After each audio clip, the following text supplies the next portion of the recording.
We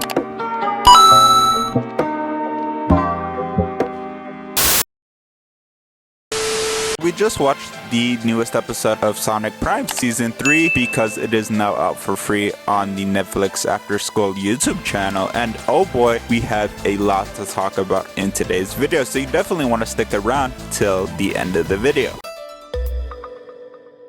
If you have been a supporter of my channel, you will know already my stance and my personal opinion on Sonic Prime, how I feel about this show, and you will know I am not the biggest fan of Sonic Prime. I will be completely honest, because it feels nothing like Sonic TV shows that I love from the past, for example Sonic X. I am a strong Sonic X believer, and if you were to ask me, I literally think of nothing other than Sonic X because I love that show way too much. The emotional value of Sonic Prime was definitely different from Sonic X. Now you could tell that they were trying to make an attempt at something, however it still is not as dark or deep as Sonic X was, and I was not able to connect emotionally to Sonic Prime like I was to Sonic X, that sort of thing. Talking about Sonic Prime Season 3, we finally got the first episode. I was actually decently surprised by this new episode. I believe it's called Grim Teens or something like that. Doing a basic rundown without spoiling too much, Tails,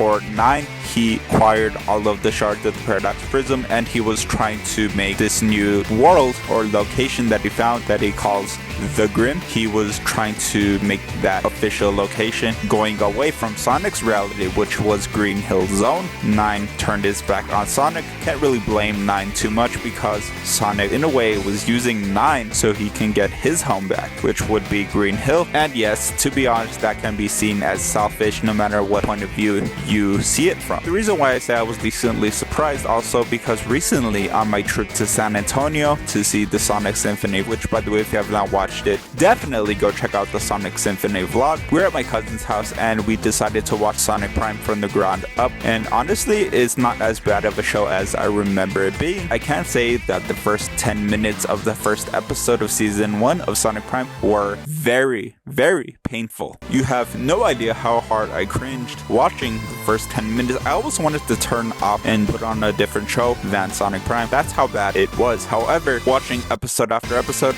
got me wondering, okay, now what happens in the next episode? So I found myself binge watching Sonic Prime, wanting to know what the next episode was about. And that same exact thing can be said about this new episode 1 of Season 3. It left us in a cliffhanger where Shadow basically ate dirt, which I thought was extremely surprising because Shadow the Hedgehog never eats dirt. He always dominates literally any task that is given to him, so to see him kind of get kicked to the curb and really care about Sonic, to be honest, this might not be the most canon thing ever, and a lot of people argue that Sonic Prime is not canon whatsoever. Heard someone say even less canon than Sonic Boom, which I thought was a very strong statement. It was super surprising to see Shadow out of his element as an ally to Sonic, as well as being kicked to the curb, eating dirt. You never see Shadow in a position like that, so I thought that was super surprising. I am absolutely excited and I cannot wait to see what happens on the next episode once it releases on January the 11th. But I was glad to be able to watch this first episode of Sonic Prime to kind of give my input on my analysis on this, and if you guys enjoyed, definitely drop a like on the video. It would be ever so appreciated, as well as subscribe to the channel because we upload quality content on a consistent basis. I would hate if you guys missed on any of my videos. And without further ado, we will see you all on the next video or live stream.